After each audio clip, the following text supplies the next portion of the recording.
Hello बच्चा party. और सब कैसे आई हो? बढ़िया होंगे।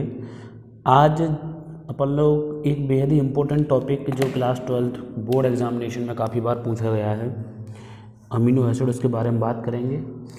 उसके नोमेनक्लेचर को कैसे, जनरली इसका नोमेनक्लेचर जो है वो ट्रिवियली रहता है। क्लासिफिकेशन कैसे है उनके, और एसेंशियल और नॉन एसेंशियल अमीनो एसिड कौन से हैं मान लिए, उनकी बात करेंगे। तो सबसे पहले अगर मैं बात करूं आप लोगों के लिए, तो आपने बायोमोलिकुलर चैप्टर में इनिशियली में कार्बोहाइड्रेट्स वगैरह पढ़ रखा है।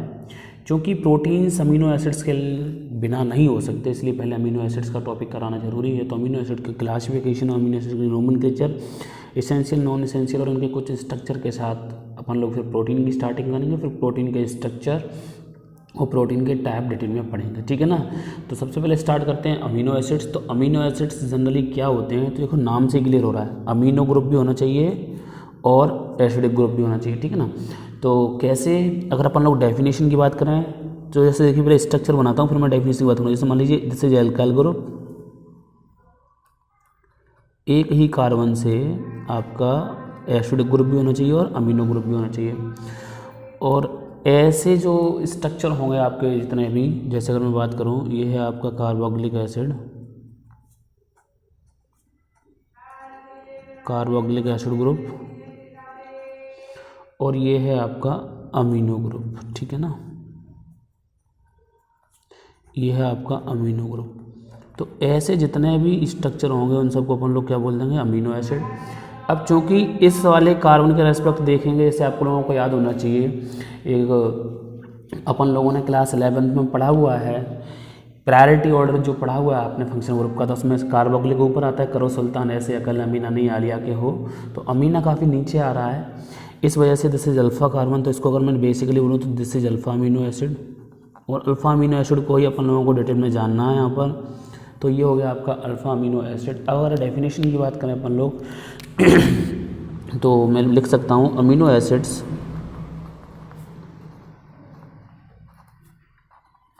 आर द कंपाउंड्स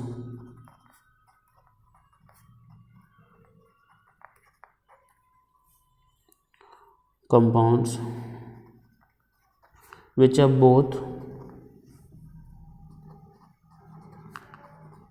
an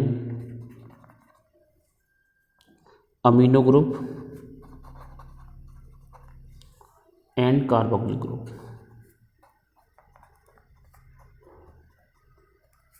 इसमें दोनों ही ग्रुप पाए जाते हैं, उसे अपन लोग क्या बोलते हैं, अमीनो एसिड। आपका एग्जांपल ऊपर हो गया। अब अगर बात करें इस अमीनो की पोजीशन के बेसिस पर, अगर अपन लोग बात करें इस अमीनो ग्रुप की पोजीशन के बेसिस पर, तो ये डिफरेंट टाइप्स के होते हैं। ये अल्फ़ा अमीनो होता है, बीटा अमीनो होता है, गामा अमीनो एसिड्स होता है, ठीक है। अब अगर बात करें अल्फ़ा अमीनो एसिड्स कहाँ से प्राप्त होते हैं, तो अल्फ़ा अमीनो एसिड्स जो होते हैं बेटा आपके फाउंड, तो मैं लिख दे रहा हूँ, alpha amino acids are obtained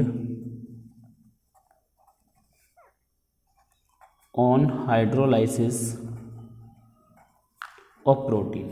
protein को जब हाइड्रोलाइज करोगे तो आपको क्या मिलेंगे, अल्फ़ा अमीनो एसिड्स मिलेंगे। और अल्फ़ा अमीनो एसिड्स का आपके सामने नाम लिखा हुआ है। ये जो है आपकी ये साइड चेन, और ये साइड चेन हो सकता है डिफरेंट ग्रुप कंटेन करे। This is a side chain, ठीक है ना। This is carboxylic acid group और दिस इज अमीनो ग्रुप। तो ये हो गया आपका अमीनो एसिड्स, ठीक है ना। अगर अपन लोग बात करें तो एक प्रकार से ये बैकबोन या बिल्डिंग ब्लॉक बोल सकते हो प्रोटीन के लिए, ठीक है ना, जो अपनी लाइफ के लिए बहुत ही ज़्यादा इंपॉर्टेंट है, ठीक है ना। अमीनो एसिड समझ में आ गया। अब यहाँ से बात करते हैं इसके नोमेनक्लेचर की, जरा समझिए नोमेनक्लेचर। देखिए इसका नोमेनक्लेचर जो वो जनरली इसके ट्रिवियल नेम्स हैं, ठीक है ना। जैसे अगर मैं बात करूँ कोई ये मैंने ग्लाइसिन ले लिया मैंने, जैसे ये अगर मैं फॉर्मूले की बात करूँ, ये है मेरे पास, ये ऑप्टिकल इनएक्टिव होता है, बाकी सभी अमीनो एसिड ऑप्टिकली एक्टिव होते हैं, ठीक है ना। ये ग्लाइसिनिक एसिड है, या ग्लाइसिन बोल दो इसको, सॉरी ग्लाइसिन बोल दो, या रिप्रेजेंट कर दो इसको कैपिटल जी से, या तो एक लेटर से रिप्रेजेंट करते हैं। इनिशियली शुरुआत के 3 लेटर लिए जाते हैं, ठीक है। ये ग्लाइसिन हो गया। तो इसका नाम ग्लाइसिन क्यों पड़ा, तो अगर मैं बात करूँ, ग्लाइसिन इज नेम्ड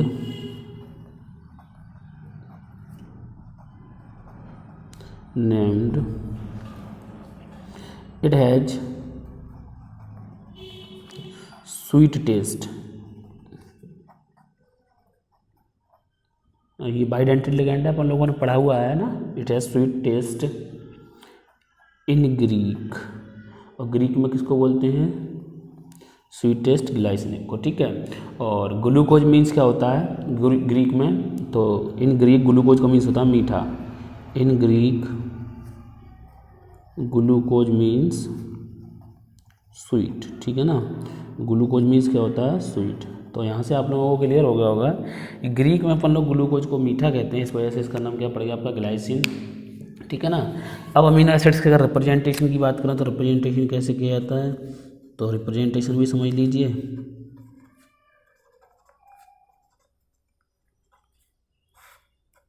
देखिए जनरली इनके जो लेटर है ना, या तो 3 लेटर सिंबल से, कभी कभी एक ही लेटर यूज कर लेते हैं, ठीक है ना। जनरली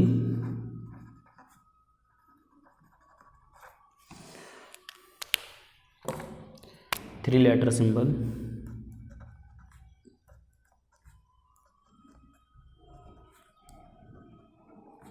शुरुआत के 3, जैसे इसको गिलाई बोल देंगे। समटाइम्स 1 लेटर से भी काम चला लेता है। Sometimes 1 letter symbol also used.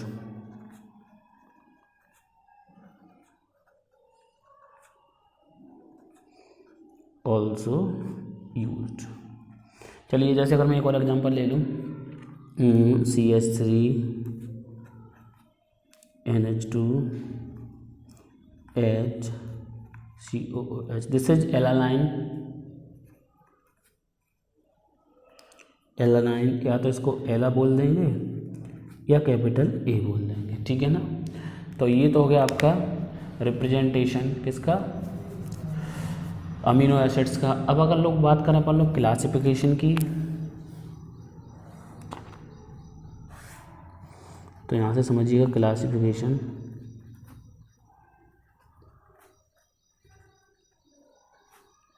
Of amino acid. जी क्लासिफिकेशन बेहद ही आसान है, तो आपको पता होना चाहिए कि इसका अगर अपन लोग क्लासिफिकेशन कर रहे हैं तो कैसे करेंगे। कहाँ का ग्रीन पेन? इसका क्लासिफिकेशन कैसे करेंगे अपन लोग? तो देखिए इसमें एसिडिक ग्रुप भी है, ठीक है, और इस पर लोन पेयर होता है तो ये बेसिक ग्रुप भी है, ठीक है ना। तो अगर बेसिक ग्रुप ज़्यादा है तो ये बेसिक नेचर का होगा, एसिडिक ग्रुप ज़्यादा है तो एसिडिक नेचर का होगा, दोनों बराबर हैं तो ये न्यूट्रल होगा, ठीक है ना। तो पहला हो गया आपका न्यूट्रल अमीनो एसिड, तो ये कब होगा? यानी कि अगर बात करें जब इक्वल कार्बोक्सिलिक और अमीनो ग्रुप होंगे ना, equal carboxyl and amino group, तो आपका कैसा होगा? तो आपका ये होगा न्यूट्रल। अच्छा एसिडिक कब होगा बताइए? एसिडिक कब होगा ये? जब आपका मोर कार्बोक्सिलिक हो अमीनो से ना, मोर कार्बोक्सिल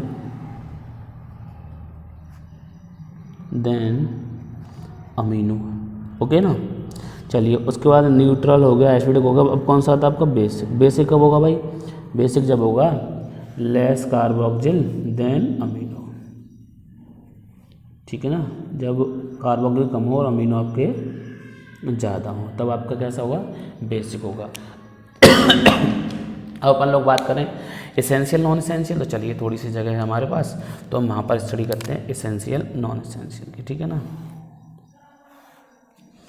तो एसेंशियल नॉन एसेंशियल, अच्छा एसेंशियल कौन से होंगे जिनकी हमें आवश्यकता होगी, जो हम बाहर से लेंगे, और नॉन एसेंशियल कौन से होंगे जो अपनी बॉडी में फॉर्म हो जाएंगे ना। नॉन एसेंशियल कौन से होंगे? हमारी बॉडी में फॉर्म होंगे, और जब हमारी बॉडी में फॉर्म होंगे तो हम क्यों बाहर से प्रोटीन लेंगे, क्यों हम अमीनो एसिड्स लेंगे बाहर से बताइए? तो वे अमीनो एसिड्स जो सिंथेसाइज होते हैं अपनी बॉडी में, ठीक है ना। तो amino acids synthesised in our body, ठीक है, और ये बाहर से लिए जाते हैं, ठीक है ना। ये बॉडी में नहीं बनते और बाहर से लिए जाते हैं, तो मैं लिख दूँ दे डू नॉट फॉर्म या सिंथेसाइज इन बॉडी, ठीक है ना। In synthesise body must be obtained